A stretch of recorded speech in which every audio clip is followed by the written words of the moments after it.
Virginia Dufresne, a survivor of dead, pedophile, lowlife, Jeffrey Epstein's family, sits down with CNN's top reporter, Caitlin Collins, a day away from a vote that will eventually have the Epstein files released. Take a listen. To release the Epstein files, and the speaker told Politico earlier today that if it hits 218 signatures, a vote will come to the floor. While it remains to be seen when that will actually happen, we are learning more about Jeffrey Epstein's shocking abuse from one of his most prominent survivors. A new memoir that was just released today from Virginia Dufresne, who died by suicide earlier this year, shares horrific details about life inside his sex trafficking ring. In the title book, Nobody's Girl, it's a devastating account of what happened to her. In one chapter, Dufresne revealed how Epstein threatened her in exchange for her silence, showing her a picture of her brother, Sky, and telling her, "We know where your brother goes to school." She writes that he let that sink in for a moment and then got to the point. "You must never tell a soul what goes on in this house. And I own the Palm Beach Police Department," he said, "so they won't do anything about it." Joining me tonight are members of Virginia Dufresne's family, her brother, Scott Roberts, and her sister-in-law, Amanda Roberts. And I just want to thank you both for being here on a day like today. And we've spoken many times, and your sister's story is just devastating. And to read this account is heartbreaking to me. I can imagine what it's like as her family. And Sky, knowing that he used you to threaten her, I wonder how that felt for you to read that.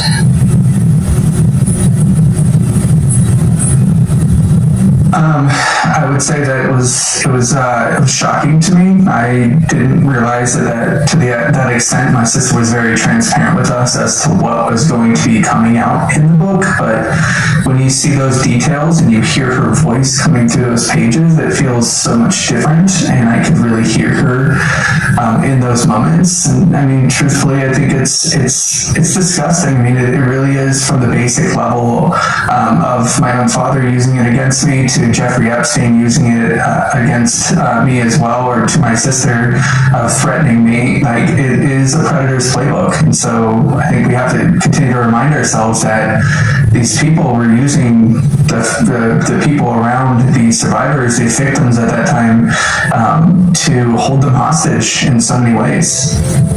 Yeah, and just to think about, the fear that she must have lived in when he makes a comment like that about not only threatening her siblings, but also saying, that he owns the police department in Palm Beach, as he put it. And, it extended far beyond that, Amanda, because she also talked about being taken to his infamous island. And she says that a well-known prime minister beat and brutally raped her. And a part that really crushed me was she writes that she was worried she would die a sex slave. Yeah, I think reading that off the page, those details, they're extremely hard to read, especially being so close. There's moments that we've had to stop and take a breath. But what I do want to say there were moments in there that she allowed us to take that breath. And she said, "Hey, stick with me here, because I promise you it's going to get better."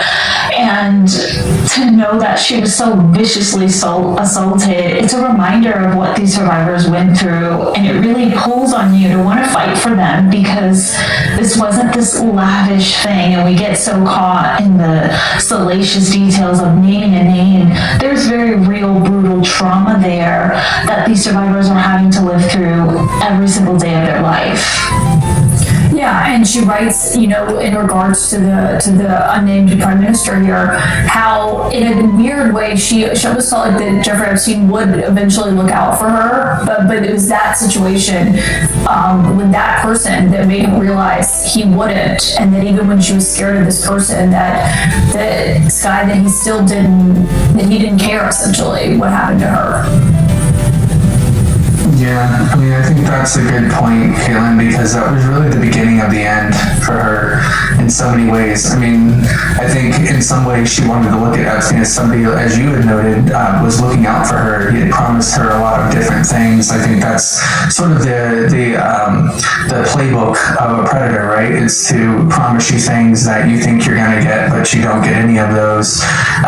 And, you know, I think the fact that he sent her back to him, and he brutally already had abused her, and although the second time may not have necessarily been as bad around, it's still a pretty big,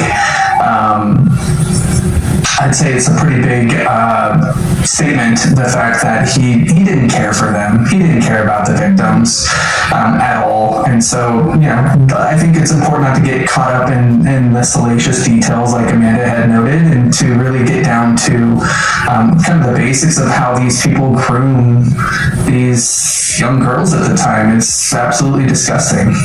Well, and just, you know, what she writes about how she kind of just witnessed, once this came to light, the denials from the people that were involved in this. And I think obviously Prince Andrew is one of the most infamous ones. And she wrote in it, obviously, you know, now he's relinquished his titles. He's no longer going to be known as the Duke of York. And he claimed he never met your sister. And she wrote in the book that after he cast doubt on her credibility for so long, that his team had even gone so far as to try to hire internet trolls to harass her. And she said that she felt he owed her a meaningful apology for that. Obviously, he fiercely denies these accusations from her. But I wonder, Amanda, if you still think that she's owed that apology from him. Absolutely. I think he absolutely owes her that apology, especially with the information that just released that he had given her personal information, her social security card, to dig up information on her. Why would you go through those lengths if you're not guilty? And it's just, she deserves more than an apology, to be quite honest. And we're hoping that the things that have come to light will lead to real investigations, because again and again and again, our sister is proving to be a truth teller. And I hope that this moment is vindication for her and every single survivor that has come forward and still has yet to come forward. I hope that it opens the door for them to say that there is proof out there, and we believe you, and we see you, and those things will come to surface. The truth will come to surface. Sky and Amanda, I just want to say thank you. I know that every time we have you on to talk about this, it's never an easy conversation for either of you, and I'm very grateful that you will come on and talk about your sister and what she survived and her legacy and what she fought for. So thank you both for your time tonight. Thank you so much. Thank you. It's great to have you too. Donald Trump, after facing much scrutiny about the Epstein files, has now come out publicly in support of having the files released. Hopefully, now that the files will be released, we can get some closure from all of Epstein's survivors. Let me know what you guys think. Like, comment, subscribe. Follow God, not coaching.